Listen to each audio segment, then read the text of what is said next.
Hi, welcome to Don Hammond's Arlington Weekly News. I'm Inga Middleton. And welcome. My name's Adele Quo. Thank you for joining us. It's February 12th, 2020, and I guess we have the great lineup this evening, and we have the news first, and then we have, are you ready? It's easy being green. As well as the Community Bulletin Board and CBB. We also have a roll-in from Denise Pringle, 1,000 Splendid Suns. Sounds good. She also, we also have the 55 plus news, which is very interesting, as well as a Valentine's roll-in from Amy Sue Huey. Very nice, huh? Looking forward to that. Sounds like a wonderful Valentine's Day special lineup. Exactly. We had the cute tree frog prince. That was a different welcome today, yeah, intro. I guess that's my Valentine. Yes, how sweet. Do you have a Valentine? Of course I have well, no, I shouldn't say of course, but yes, this year I do have a Valentine. And we have the social media reminder. So you can find us on YouTube at Arlington Weekly News. That's youtube.com, Arlington Weekly News, and the number 1. Also, you can find us on facebook.com/Arlington Weekly News. You can also hear us on the radio at 96.7 FM WERA. So let's get going. Valentine's Day is associated with expressions of love and affection.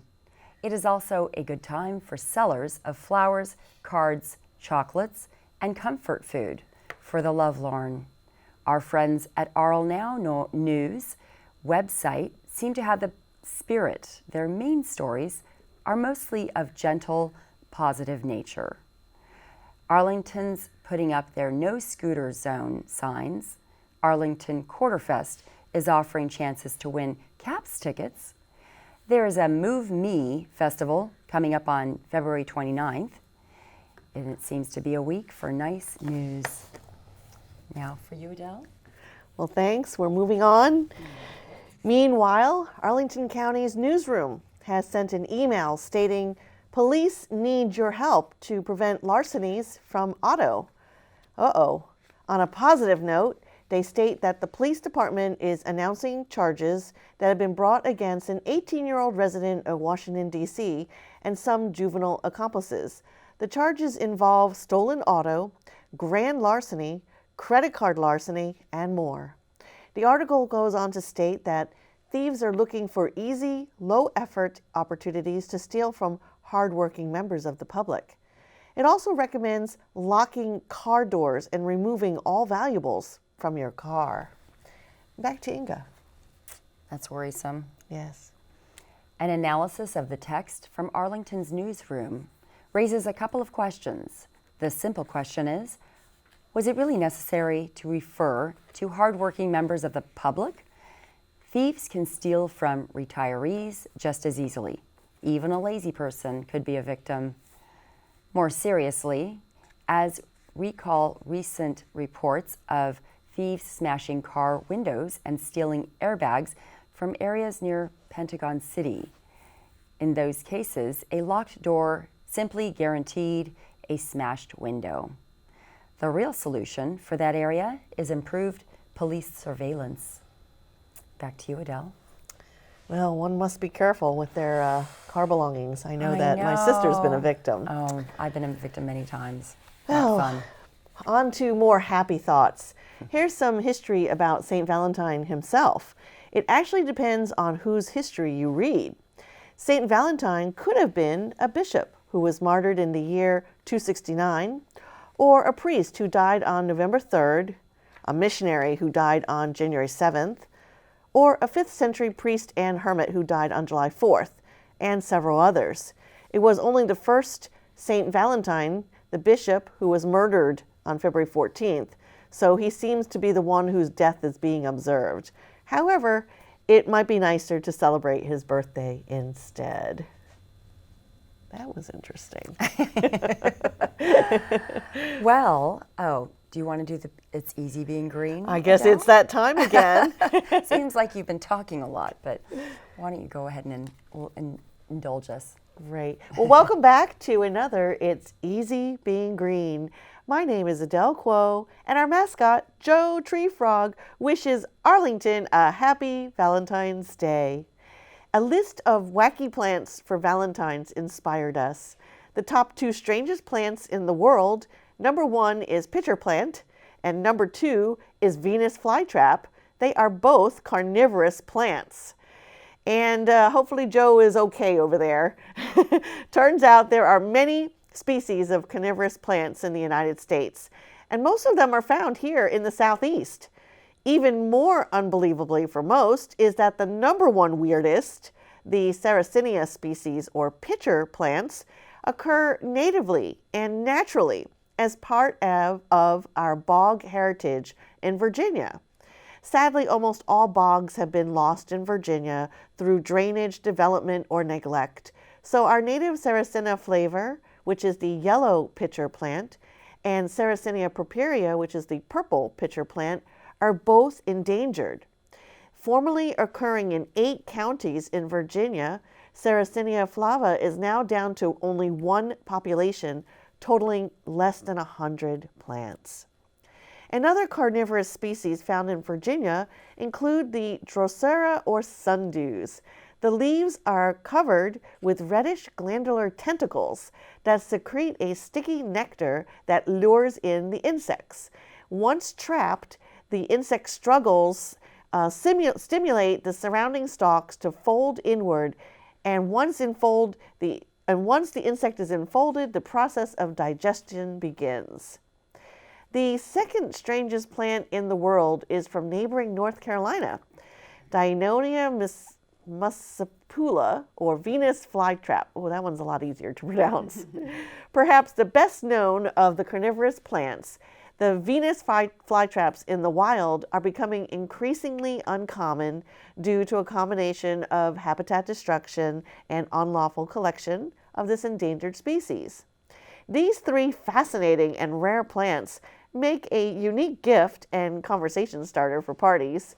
And for your Valentine, you can plant a rain barrel planter with a variety of our native Sarracenia and Drosera. You can pop in the neighboring Dinonia muscipula, which is that Venus flytrap, and include some Vaccinia macrocarpon, which is our native cranberry. This is a low-growing evergreen trailing shrub that will fill the container with a carpet of green foliage and edible cranberries. All of these plants enjoy the same acetic bog habitat, so they will live happily outdoors as a container planting that also does double duty during the active growing season to harvest your rainwater and irrigate your garden. So a great place to find and order these unusual carnivorous plants is an online catalog by Meadowview Biological Research Station that's dedicated to save our endangered pitcher plants and their habitats in Maryland and Virginia. You can visit their facility to view the plants and wildlife, discuss conservation issues, and buy their plants. They are open by appointment only. Go to www.pitcherplant.org. And remember, it's easy being green. That is so interesting.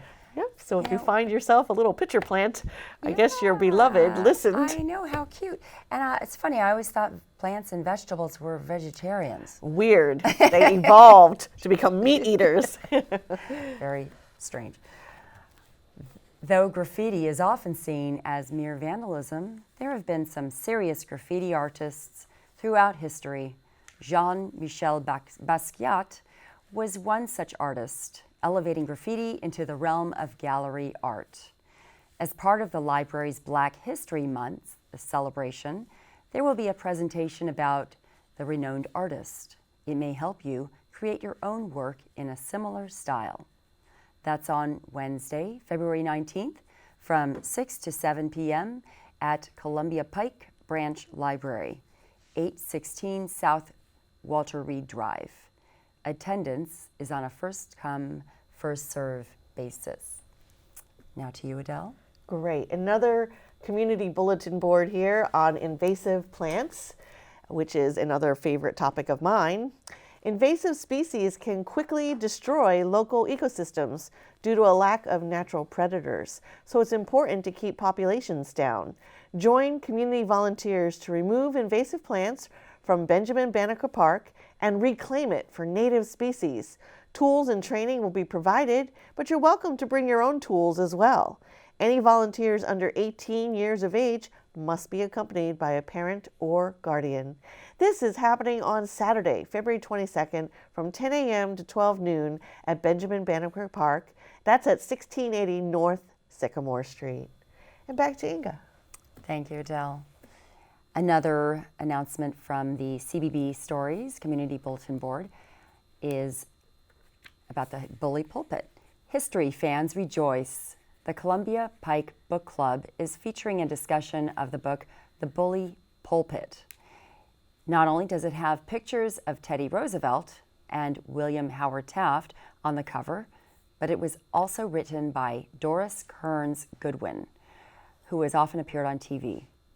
If you don't have time to read the book beforehand, you can still drop in and listen to everyone else for a sneak preview. That's on Wednesday, February 19th, from 7:30 p.m. to 8:30 p.m. in the second floor reading room at Columbia Pike Branch Library, 816 South Walter Reed Drive. For more information, call 703-228-5710. Adele. Coming up, animal meetings. Do you know what kinds of animals live in your own backyard? You can learn all about different types of animals and even have a chance to meet some animals up close. This free event, yes free, is happening on Sunday, February 23rd from 2:30 to 4 p.m. at the Long Branch Nature Center at Glen Carlin Park. That's 625 South Carlin Springs Road. Registration is required and children must be accompanied by a registered adult. You can register online or by calling 703-228-4747. And thanks to Jordan Kuharski for this week's Community Bulletin Board Stories. Thank you, Adele. There will be a Denise Pringle review on our YouTube channel by Saturday, February 15th of Gun and Powder. Meanwhile, here's her review of 1,000 Splendid Suns. 1,000 Splendid Suns, now playing at Arena Stage, is an evocative play by Ursula Rani Sarma, based on the novel by the African-American novelist Khaled Hosseini, who also wrote The Kite Runner. This production premiered at American Conservatory Theater in San Francisco, whose artistic director was Carrie Perloff, who directs this play. The plot focuses on the relationship between two Afghani women, Miriam and Lila, both of whom are married to Rashid, and their wretched treatment at the hands of their violent husband and the dreaded Taliban. Miriam is at first outraged when her husband tells her he intends to marry the much younger girl. But after Lila gives birth to a daughter, the two women form a deep bond. Together they rebel against their misogynistic husband and the ever-oppressive cruelty of the Afghani society that claims to protect women while it strips them of all personal freedoms and rights. It's a deeply personal look that is intended to make us see these two as individual human beings, not just statistics of the ubiquitous misery that the news agencies have reported to us. When we see them repressed, starved, and beaten by their own husband, as well as by Taliban soldiers, their suffering becomes acutely real. Hind Ayub as the stoic Miriam, Miriam Katrib as the resilient Lila, and Haysam Qadri as their vile husband Rashid are at the center of an incredibly focused cast. Ken McDonald's set has a backdrop of cutouts of a distant mountain range and skyline, crowned by a splendid sun, caged by a circle of coiled wires. The floor is painted with tone-on-tone stylized designs. Robert Wierzel's lighting design is appropriately harsh, and the sound design by Jake Rodriguez is daunting and memorable. You won't soon forget the staccato snaps of a belt as Rashid beats his wives. Costume designer Linda Cho has clothed the cast in ethnic garb and, of course, in dreary, dehumanizing burqas. 1,000 Splendid Suns continues at Arena Stage through March 1st. Come celebrate the spirit of Miriam and Lila as their hope and courage triumph over the cruel brutality that has become commonplace in Afghanistan under the Taliban. We can only hope that some sort of sunlight will finally illuminate the suffering of Afghani women and bring an end to it. Just prepare yourself for a gut-wrenching theatrical experience. I'm Denise Pringle. Now back to the news desk. Oh, that sounds very, very enlightening. Yeah. And you said you read the book? Yeah. Very intense. Wow. Yes. You read that, huh? Yeah.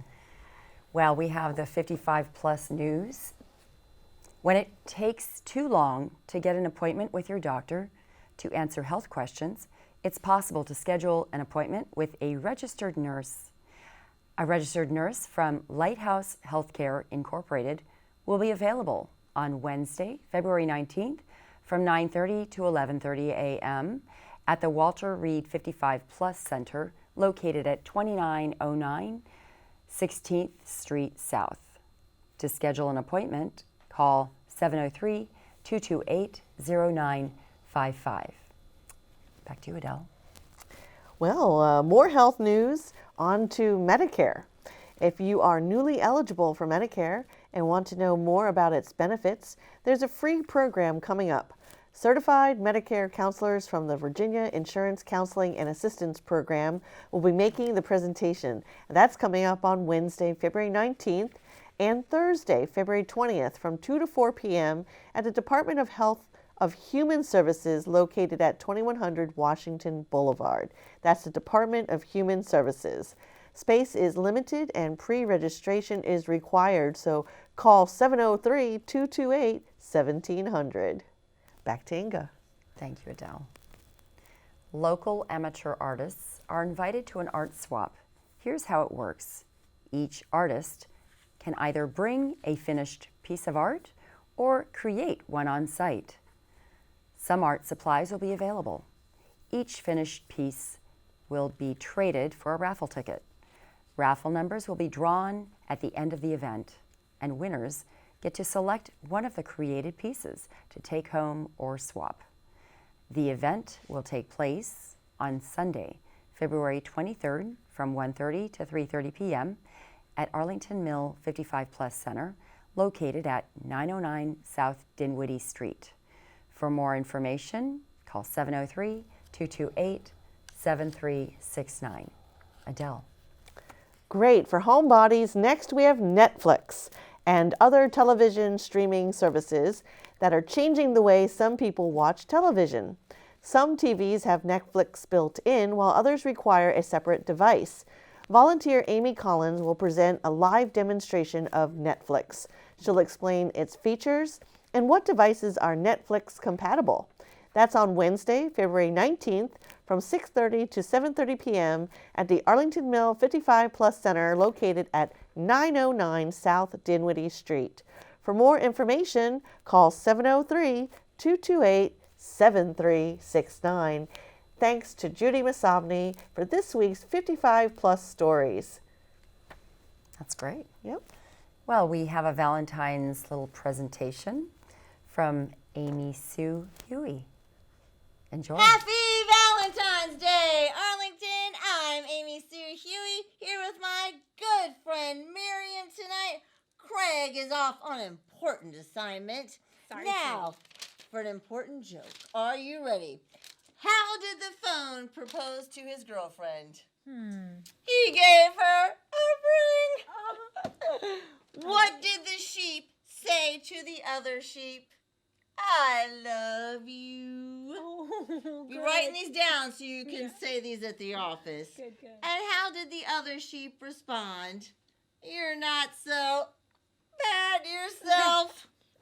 Now, what did the teenage boy give his mom? Oaks and kisses.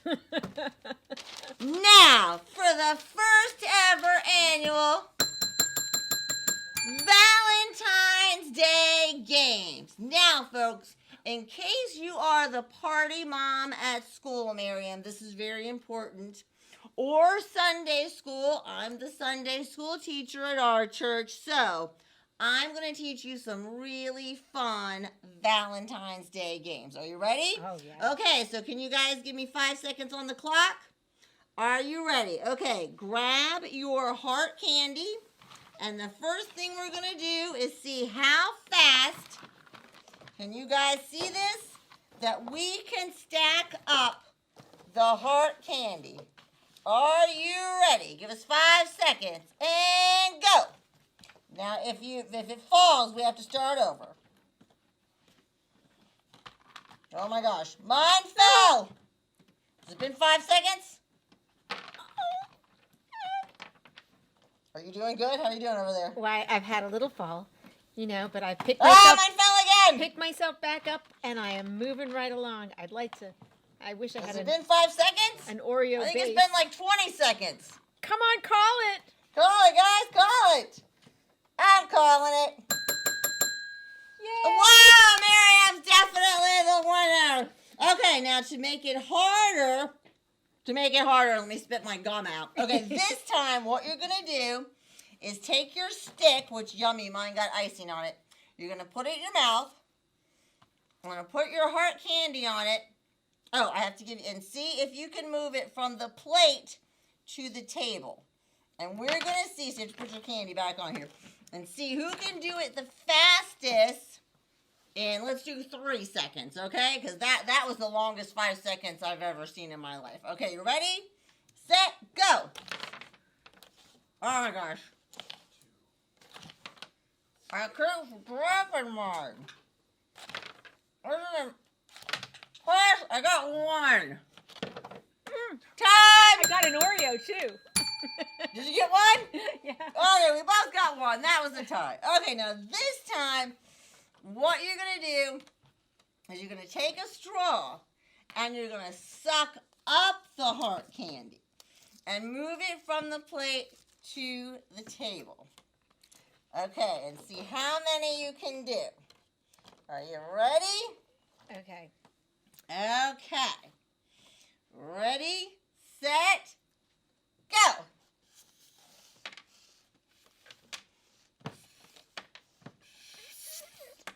Boy, Miriam's just chugging along over there. Sometimes love sucks. Call me. Are Text they me. calling it? Hug me. Okay, they've called it. Oh, okay, I got like 4 and Miriam got like 50. So clearly, Miriam is our champ, our game champ. Miriam, you get this beautiful heart crown. Oh, wait. I forgot. You're not going to want to play this one because you have to do the news. But I will demonstrate this last game. But you clearly won the round of games. Everybody, round of applause for Miriam. Last game, your kids will love this. Okay. You don't need to tell me, but the last round of games is called the unicorn. And you take cookies. And you see how many cookies you can stack on your forehead. Stack. Stack, stack, stack, stack, stack, stack, stack. Oh my gosh. That was 5 cookies. Hey, that wasn't 5 bad. second rule. And then you get all the the sprinkles in your eyes and your mouth, and it's just delicious. Okay. Now, this is just a warning to all of you out there shopping for chocolate. Did you know that the FDA has declared that Palmer chocolate is not real chocolate? Did you know that? So, when you're out there, men, shopping for the ladies, it is not real chocolate. Oh, goodness. Okay. Good to know. It is fake. I'll still eat it. And coming up, yeah, you might still eat it. It's probably still delicious, but not real chocolate. Okay. Yeah. Now we're going to make something with this. It's so fun for the kids and so easy because I'm all about easy crafts. Okay, the first one we're going to make a love bug. Okay, you're going to take an Oreo. Now, my icing's already dyed red because I cheated at home. But just take some white icing and dye it red. And then you take half of your Oreo and you just, icing it just like that. Okay? And then, oh, Miriam, I forgot to give you 2 eyeballs. Here's 2 eyeballs. And then you take some eyeballs and you dip them in the white icing, just like so. And whoop, it goes up here. And it's starting to look like a little love bug. And then the piece de resistance is when all the little shakies come out. Can you guys see that? I know. I love a lot of sprinkles. So hey, oh my god, are delicious. Oh, yeah. Who doesn't like an Oreo and sprinkles? They're wrapping us up. The last one. Take a heart, put it on your Teddy Graham, and boom, the Teddy Graham holds a little heart. So cute. Happy Valentine's Day, everybody. Thank you, Miriam. Thank you. Bye, Craig, sweetie. Thank you. Bye, Craig. Happy Valentine's Day. Happy Valentine's Day.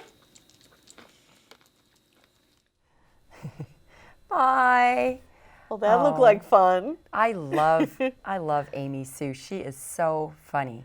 Well, I never had a Sunday school teacher like her. I think I those- would have enjoyed it more. I know. And those hearts. Oh my they're I couldn't find Yeah, any you this year. said they might be out of business. I think they went out of business. That's That company went out. It's an American tradition. What are we going to do? Totally straight, yes. So any plans for Valentine's Day? Well, I heard you have something fun coming up. Just going to New York. Well, that sounds fun. Yes. Yay, hope it's not too cold. I know. Brr.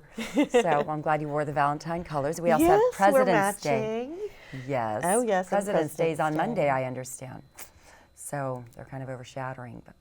So thank you for joining us for Arlington Weekly News. We will see you next time. Bye-bye. Bye-bye.